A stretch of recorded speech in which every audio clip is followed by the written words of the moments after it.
आज की हमारी वीडियो उन सब के लोगों के लिए है जो छोटी छोटी चीज़ों से घर को ब्यूटीफुल बनाना पसंद करते हैं। पिस्ता खाने के बाद पिस्ता शेल को हम सब फेंक देते हैं, लेकिन आज मैं उन शेल से इतना क्यूट डीआईवाई बनाने वाली हूँ कि आप देखकर हैरान रह जाएंगे। फिर एक गिलास बोतल को मैंने स्ट्रॉबेरी जैसा मेकओवर दूंगी, बिल्कुल बजट फ्रेंडली और ज़ीरो वेस्ट आइडिया। और हाँ, ईद का दूसरा दिन हमने गांव में गुजारा, ख़ास करके ट्यूबवेल पर नहाने के लिए गए तो बहुत मज़ा आया, फ़न टाइम। तो आप लोगों के साथ भी मैं लास्ट में बिल्कुल वही वाले क्लिप शेयर करूँगी। ज़्यादा तो मैंने कुछ नहीं गाँव जाके रिकॉर्ड किया, हाँ कुछ क्लिप रिकॉर्ड किए जो कि मुझे वाकई मज़े के लग रहे थे, वो भी देखना मत भूलिएगा। तो चलते हैं अपनी वीडियो की तरफ। अस्सलाम वालेकुम, welcome back to my channel. कैसे हैं जी आप सब लोग। और आपके सामने मैंने कॉटन बड के ऊपर पिस्ता शेल्स को ग्लू गन की हेल्प से लगाया है। कुछ इस तरह से हमने फूल बना लिए। ये मैंने 5 फूल बनाए हैं और इसके बाद हमने ये फ्लेक्सिबल सी वायर ली हैं। जब मैंने सीमेंट वाला टेबल बनाया था तो तभी ये हमारे घर में आई थी। सीमेंट वालों के पास आपको मिल जाएंगी जहाँ से सीमेंट बजरी वगैरह सीमेंट और रेत मिलता है, वहाँ से आपको ये मिल जाएंगी आराम से। और नहीं लेना चाहते तो आप यहाँ कोई भी बिजली की तार है उसके अंदर से आप ये निकाल सकते हैं, वहाँ से भी निकल आती हैं, फ्लेक्सिबल सी होती हैं। यहाँ पे मैंने मास्किंग टेप का यूज़ किया। मास्किंग टेप को मैंने कुछ इस तरह से इन पत्तों के इन वायर्स के ऊपर लगा दिया है और एक लीफ की शक्ल बना ली है। इस तरह करके हम 3 से 4 लीफ बना लेंगे।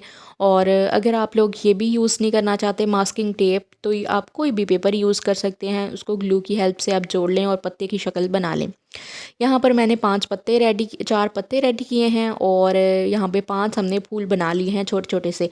अब इसके लिए छोटा सा पॉट भी चाहिए होगा, जिसके लिए मैं एक मेडिसिन की खाली बॉटल ले रही हूँ। और ये ग्लास बॉटल है, इसको मैंने वाइट पेंट करके रख लिया था, लेकिन मैं इतनी सेटिस्फाइड नहीं थी, इतनी प्यारी नहीं लग रही थी पेंट होने के बाद, यानी वाइट होने के बाद। अब मैं यहाँ पे इन पत्तों को, इन फूलों को कलर करूँगी, तो जिसके लिए मैंने पिंक कलर चूज़ किया। पिंक कलर को बनाने के लिए रेड के अंदर वाइट मिक्स करेंगे। मैं यहाँ पे 1-2 को लाइट पिंक करूँगी, 1-2 को डार्क कलर करूँगी। तो डार्क के लिए आप रेड को एक साइड पे डाल लें, वाइट को एक साइड पे डाल लें। लाइट करने के लिए आप वाइट में रेड हल्का सा मिक्स करेंगे तो लाइट कलर के फ्लावर बनेंगे। और अगर आप डार्क करना चाहते हैं तो मतलब रेड कलर में हल्का सा वाइट मिक्स करेंगे तो ज़्यादा डार्क सा कलर आ जाएगा, यानी पिंक ही आएगा लेकिन थोड़ा डार्क होगा। इस तरह करके हमने इन 5 फूलों को कलर कर लिए हैं। बहुत ही खूबसूरत लग रहे थे। जैसे जैसे इनके ऊपर पेंट होता जा रहा था वैसे वैसे इनकी खूबसूरती निकल के आ रही थी। आप जो नीचे डंडियां हैं उसको भी साथ में ग्रीन कलर कर लीजिएगा, तब भी ये और प्यारे लगेंगे। इधर मैंने लीव्स को भी ग्रीन कलर दे दिया है। मेरे पास जो ग्रीन कलर है काफ़ी डार्क कलर है, इसमें मैंने थोड़ा सा येलो मिक्स किया तो थोड़ा ये लाइट हो गया। इस तरह करके हमने तमाम पत्तियों को भी कलर कर लेना है। जैसे जैसे पत्तियों को कलर हो रहा था, ये ऐसे बिल्कुल रियल पत्तियां लग रही थी, कोई पत्ता ही तोड़ के मैं ले आई हूँ, बिल्कुल ऐसे लग रही थी। नीचे मैंने भी इन वायर को भी कलर के साथ कवर कर दिया है जनाब। ये देखें, जैसे जैसे कलर हुआ वैसे वैसे असली पत्ता ये नज़र आने लग गया। इस तरह करके जी हमारा ये पॉट जो है, उसको मैंने जो भी कलर बचे थे ना, जैसे रेड बच गया, थोड़ा पिंक, थोड़ा वाइट, एक साइड पे ग्रीन पड़ा था, उन सबको मैंने मिला के इस बॉटल के ऊपर कर दिया तो ये वाला कलर आया था जो कि ग्रे, डार्क ग्रे सा लग रहा है।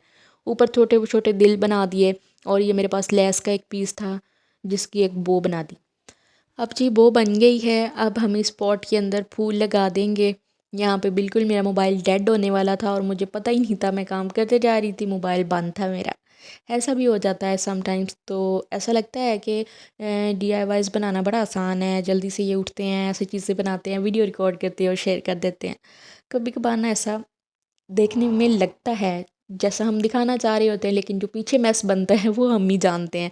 यहाँ पे मैंने एक टिश्यू पेपर दे दिया था इसके अंदर, क्योंकि ये बॉटल थोड़ी मतलब बहुत नीचे तक ये फूल जा रहे थे, तो मैं चाह रही थी कि मतलब थोड़ा ऊपर ऊपर रहे, नज़र भी आए, थोड़ी डंडी भी नज़र आनी चाहिए। तो इस तरह करके हमने पत्तियों को, फूलों को इसके अंदर सेट कर दिया। आप लोग बताइएगा ज़रूर ये डीआईवाई देखने में कैसा लग रहा था।